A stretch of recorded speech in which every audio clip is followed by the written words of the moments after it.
My Pixar marathon continues with look at 2007's Ratatouille. This film sees Brad Bird return to helm of director, so let's open it up. The film opens on a TV program, him detailing some of the characters key to the story. Gusteau, voiced by Brad Garrett, and Friedrich Anton Ego, voiced by Lee Peter O'Toole. Now, Gusteau managed to make a five-star restaurant in Paris and a best-selling cookbook called Anyone Can Cook. Ego is unimpressed. We are then introduced to our lead, Remy, voiced by Patton Oswalt, who lives with a family of rats, notable ones being his carefree brother Emile, voiced by Peter Sohn, and the stern father Django, voiced by Brian Dennehy. They mostly eat whatever they can survive. Remy wonders if there's more than he can provide his clan to broaden his own horizons of flavor. As the days pass, Remy discovers more flavors on Gusteau's cooking program, sharing with his brother, making more from the cookbook. However, things take a turn when Ego pans Gusteau's restaurant. Gusteau subsequently dies of heartbreak, resulting in his restaurant being downgraded just 3 stars out of 5. But still, the clan is discovered, and we come back to how we opened in Medeiros Res, where they had to escape from both the rains when the old lady at the house blasted at them. I got a shotgun. Remy ends up separated from his clan, but his luck changes when his conscience, taking the form of Gusteau, encourages him to go to the surface.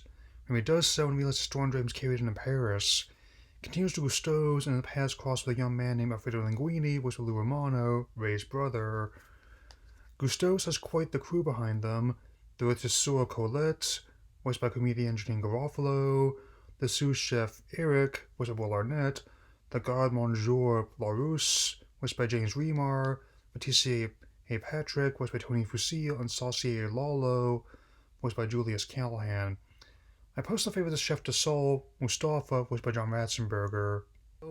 Head Chef Skinner, voiced by Ian Holmes, reluctant. He agrees to take Linguini on board as starting as a janitor. He almost messes up the soup they're making, allowing Remy a chance to work his magic.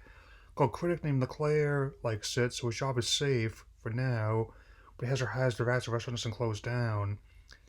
Two former unlikely bond, practicing cooking while staying in Linguini's loft.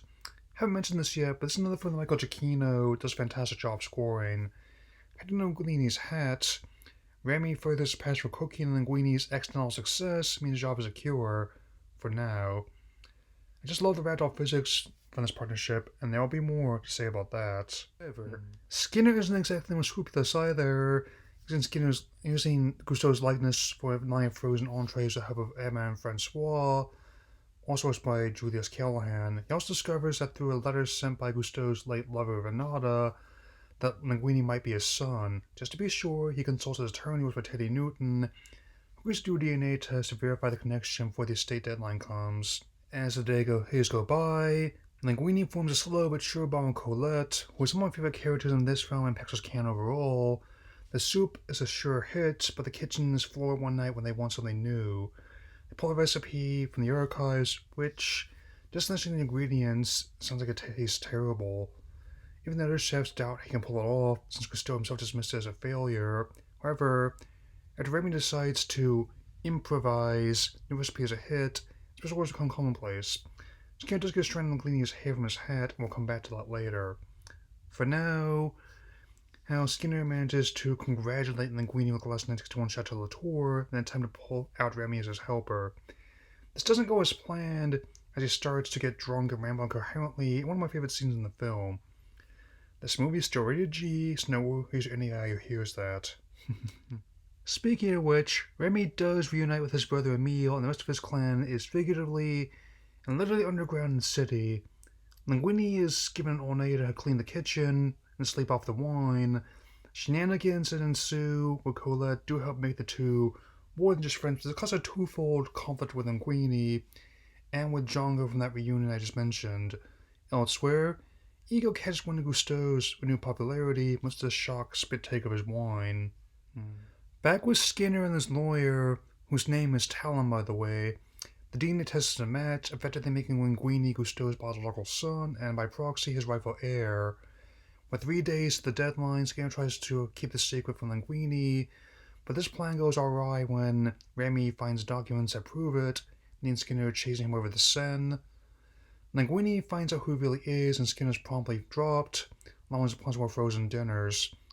I'm not at liberty to confirm or deny his character being Jabbit Eisner, but this movie did come out long after he left the company and the plot was pulled in those low-budget DTV movies.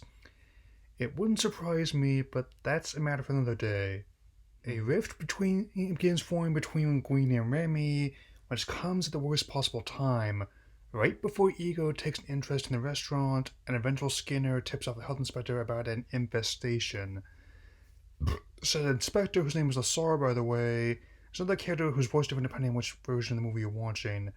US version has been voiced by Tony Fusil, whereas UK dub is voiced by real-life chef Jamie Oliver.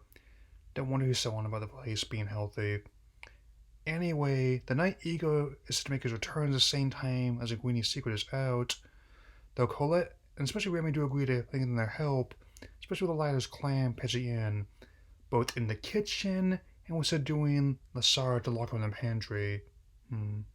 Ego demands the kitchen serve him a 1947 Cheval Blanc for the wine, and for the entree, their best shot.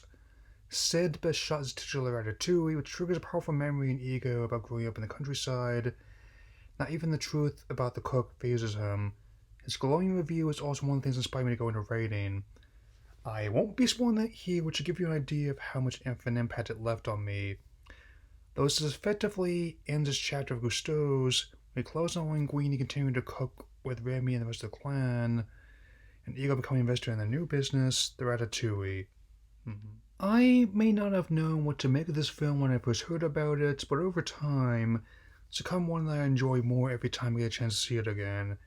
It's definitely the proverbial first course of Pixar's second decade of feature films, and its animation, and proudly declaring it has no motion capture remains decadent treat each time I watch it. This film made over $206 million domestically and $623 million worldwide on its $150 million budget, making the film another successful studio. But wanting to talk about this one for a long time, I want to thank you all for letting me share it with you all. My final rating is 4 out of 4. Next time, my Pixar marathon continues with 2008's WALL-E. Au revoir.